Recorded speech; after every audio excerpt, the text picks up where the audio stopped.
প্রত্যেক সপ্তাহের মতন এই সপ্তাহতেও মার্কেট নিয়ে আলোচনা করব।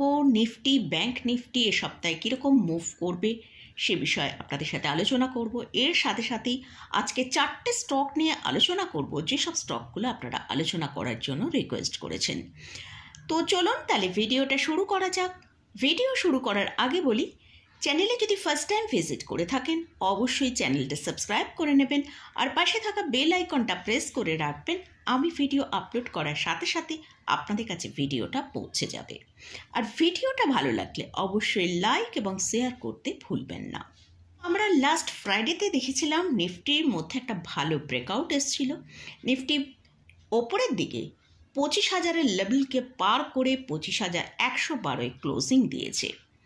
যদি আমরা দেখি নিফটি তার স্ট্রং সাপোর্ট যেটা রয়েছে 24,950 থেকে 25,000, এই সাপোর্টটা মেনটেন করতে পারে, তাহলে নিফটি কিন্তু এই সপ্তাহে আমরা ওপরের দিকে 25,250 পর্যন্ত একটা আপসাইড মুভমেন্ট দেখতে পেতে পারি। আর যদি কোনো কারণে আমরা নিফটিকে 24,950-এর নিচে ট্রেড করতে দেখি, তাহলে কিন্তু নিফটির মধ্যে একটা ভালো সেলিং আসার সম্ভাবনা আছে, যেটা নিচের দিকে 24,700 পর্যন্ত নিচের দিকে আসতে পারে। অর্থাৎ নিফটিকে কিন্তু আমাদের স্ট্রংলি ওয়াচ করতে হবে যে তার স্ট্রং যে সাপোর্ট সেই লেভেলকে মেনটেন করতে পারছে কি না। কারণ আমরা দেখতে পাচ্ছি যেভাবে একটা যুদ্ধের কন্টিনিউ চলছে, অর্থাৎ আমরা লাস্টে দেখলাম যে ইউএস ইরানের ওপর তার যে ইরানের 3টে পরমাণু কেন্দ্রের ওপর অ্যাটাক করেছে এবং তার পরিবর্তে ইরানও কিন্তু হুঁশিয়ারি দিয়েছে তারা পাল্টা অ্যাটাক করবে আমেরিকার ওপর। তো এই যে যুদ্ধটা কন্টিনিউ হচ্ছে, এটা কিন্তু মার্কেটের ওপর একটা ভালো নেগেটিভ ইম্প্যাক্ট পড়তে পারে।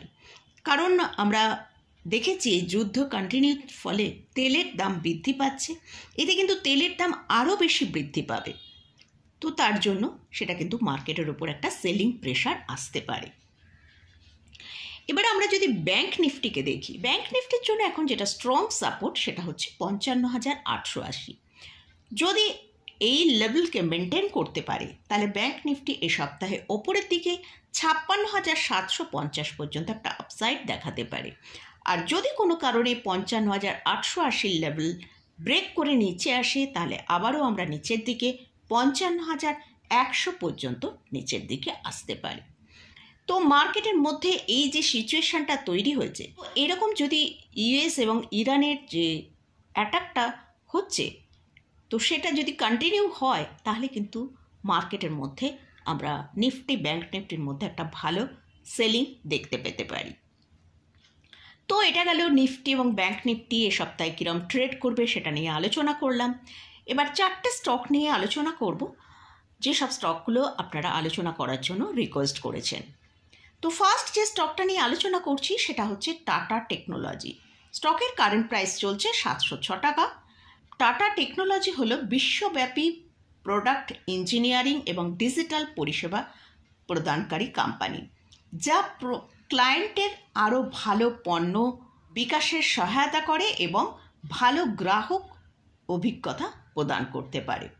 স্টক এখন তার হায়ার লেভেল থেকে আমরা যদি দেখি, তাহলে প্রায় 48% নিচে ট্রেড করছে।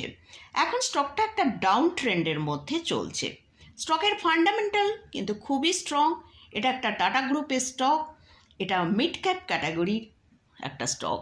এদের মার্কেট ক্যাপিটালাইজেশন 28,667 করোড়। এই কোম্পানি ভালো ডিভিডেন্ড পে করে। এদের আরওই হচ্ছে 19.9%-এর কাছে, আর আরওসি হচ্ছে 25.8%। এটা অলমোস্ট একটা ডেট ফ্রি কোম্পানি। যদি এই স্টকটা আপনার পোর্টফোলিওয়ে থাকে, অবশ্যই লং টার্মের জন্য এই স্টকটাকে হোল্ড করে রাখা যেতে পারে।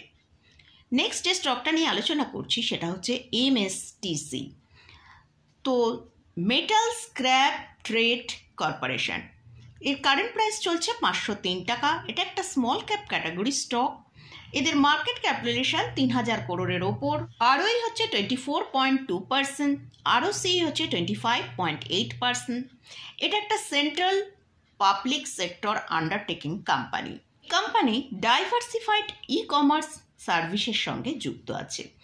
এই স্টক চার্ট যদি দেখি, এই স্টকের চার্ট যদি দেখি, সেখানে আমরা দেখতে পাচ্ছি স্টকটা এখন একটা ডাউন ট্রেন্ডের মধ্যেই ট্রেড করছে। স্টক এখন তার হায়ার লেভেল থেকে প্রায় 55% নিচে ট্রেড করছে। নেক্সট যে স্টকটা নিয়ে আলোচনা করছি সেটা হচ্ছে RVNL। স্টকের কারেন্ট প্রাইস চলছে 391 টাকা। স্টক এখন তার সর্বোচ্চ হাই থেকে 36% নিচে ট্রেড করছে। স্টকের এখন স্ট্রং সাপোর্ট যেটা রয়েছে সেটা হচ্ছে শর্ট টার্মের জন্য 378 টাকা। স্টকটা যদি সাপোর্ট লেভেল 378 টাকা যে সাপোর্ট লেভেল বললাম সেটাকে যদি ঠিকঠাক মেনটেন করতে পারে তাহলে কিন্তু একটা ভালো আপসাইড আসতে পারে। আর যদি স্টকটা 440-এর ওপর ট্রেড করে সাস্টেন করে তাহলে স্টকটা ওপরের দিকে 500 টাকা পর্যন্ত একটা আপসাইড দেখাতে পারে। তো স্টকটা এখন শর্ট টার্ম, স্টকের চার্টটা আমরা দেখতে পাচ্ছি শর্ট টার্মে কিন্তু স্টকটা একটা নেগেটিভ ট্রেন্ডের মধ্যে ট্রেড করছে। এটা একটা India public sector undertaking company. Last যে স্টকটা নিয়ে আলোচনা করছি সেটা হচ্ছে SAIL, steel authority of India. এটা Maharatna public sector undertaking India government company. ইন্ডিয়ার মধ্যে বৃহত্তম যে ইস্পাত উৎপাদনকারীদের মধ্যে এটা একটা অন্যতম কোম্পানি। এদের কারেন্ট প্রাইস চলছে 127 টাকা। এটা মেটাল সেক্টরে বিলং করে। স্টক তার হায়ার লেভেল থেকে অর্থাৎ 159 টাকা থেকে এখন স্টকটা প্রায় 27% নিচে ট্রেড করছে। স্টকের জন্য এখন যেটা স্ট্রং সাপোর্ট রয়েছে সেটা হচ্ছে 119 টাকা। যদি এই সাপোর্টটা মেনটেন করে স্টকের মধ্যে হয়তো একটা আপসাইড মুভ আসতে পারে।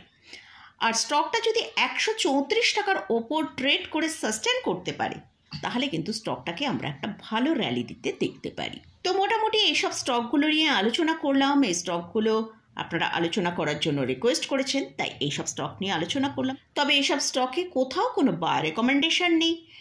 এসব স্টকে কোথাও যদি কোনো পজিশন নিতে চান তার আগে ভালো করে চার্ট অ্যানালিসিস করে নিয়ে তারপরে পজিশন নেবেন। তো মোটামুটি আজকের মতন ভিডিওটা এখানেই শেষ করছি। ভিডিওটা যদি ভালো লাগে অবশ্যই লাইক করবেন, শেয়ার করবেন, সাবস্ক্রাইব করবেন। ধন্যবাদ।